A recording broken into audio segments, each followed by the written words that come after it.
Hello po sa inyong lahat mga ka-crypto. Meron po tayong mainit na balita ngayon tungkol dito kay XRP. Ayon po sa mga top crypto analyst, malapit na raw itong makaranas ng isang malaking breakout matapos po ang recent dip nito. Sa nakalipas na 4 na araw ay bumagsak po ang presyo ni XRP mula sa $1.62 patungo po sa $1.29. Pero naniniwala ang maraming eksperto na hindi ito ang katapusan ng rally ng XRP. Sa halip, ito raw ay isang pansamantalang correction bago po ang panibagong explosive move pataas. Ano po ang mga dahilan sa likod ng pananaw na ito? At ano po ang kahulugan nito para sa atin bilang mga Pinoy crypto enthusiast? Yan po ang siyang ating pag-uusapan sa video na ito. Pero bago po tayo magpatuloy, ay nais ko lamang po munang bigyang linaw ang aking disclaimer kung saan ang nilalaman po ng video na ito ay hindi po ito isang financial advice. For education and information purposes lamang po ang layunin nito. Ayan, bakit nga ba bumagsak itong si XRP? Ang pagbaba ng presyo ng XRP ay bahagi po ng mas malawak na correction kung saan ay nararanasan sa crypto market. Halimbawa, si Bitcoin ay bumagsak din mula sa $99,000 na presyo patungong $90,500. Ang parehong pattern na ito ay nagpapakita na ang market ay nag-a-adjust matapos po ang kamakailang bull rally. Gayunpaman ay kahit na bumagsak sa XRP ng 11% sa loob ng 24 oras at 23% mula sa multi-year high nito na $1.62, mabilis naman po itong nakabawi. Sa oras po na nailabas ang balitang ito, ang presyo po ni XRP ay nasa $1.37 kung saan ay nagpapakita po ng resilience ng asset kahit sa panahon ng market uncertainty.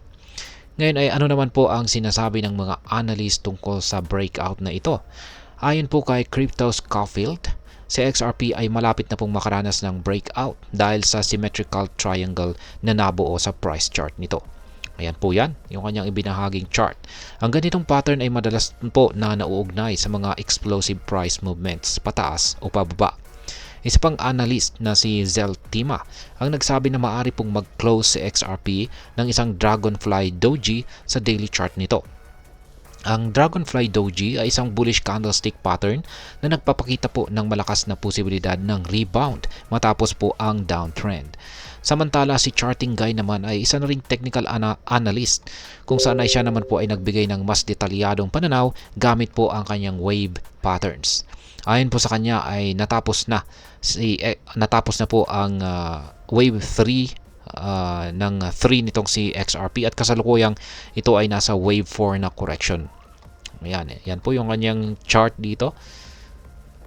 At ang sunod na galaw ay ang wave 5 ng 3 kung saan ay posibleng magdala po kay XRP sa pagitan ng $3.80 at saka $4.20. Sa mas mahabang panahon or long term ay inaasahan po niya ang final wave na 5 ay maaring magdala kay XRP sa target price na $8 hanggang $13 sa taong 2025 or next year.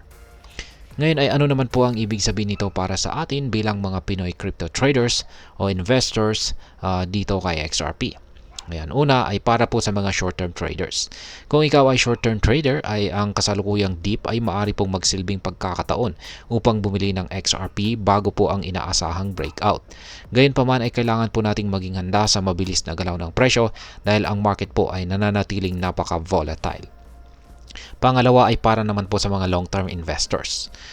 Ayan, ang mga long-term investors naman ay maaari pong tingnan ang wave patterns bilang sinyalis ng potensyal na malaking kita sa hinaharap. Ang forecast po na $8 to $13 na target price ay isang malaking upside para sa mga willing maghintay. Yan para naman po sa mga baguhang Pinoy investors dyan. Para sa mga nagsisimula pa lamang, mahalaga pong tandaan na ang mga ganitong balita ay hindi laging garantisado.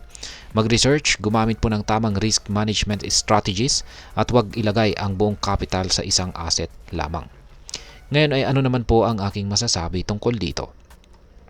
Ang mga sinasabing bullish signal ay magandang indikasyon ng potensyal na pagtaas ng presyo ng XRP. Ngunit, hindi ito dapat gawing basihan ng padalos-dalos na desisyon. Mahalaga po ang balanse na technical analysis, fundamental news, at personal risk tolerance. Para sa akin, ang susi po ay ang pagiging updated at ang practice ng disiplina bilang isang trader. Ang crypto market ay puno po ng oportunidad. Pero hindi lahat ay natatapos sa kita, kaya't mahalagang mag-strategize at magplano. Kaya ka-crypto, ano po ang gagawin mo sa balitang ito? Mananatili ka bang kalmado sa dip o sasabay ka sa posibleng breakout? I-share po ang inyong opinion sa comment section sa ibaba. At huwag pong kalimutang i-like ang video na ito at mag-subscribe para sa mas marami pang crypto updates. At ayan, marami pong salamat sa panonood. Ingat po tayo lagi at God bless po sa ating lahat.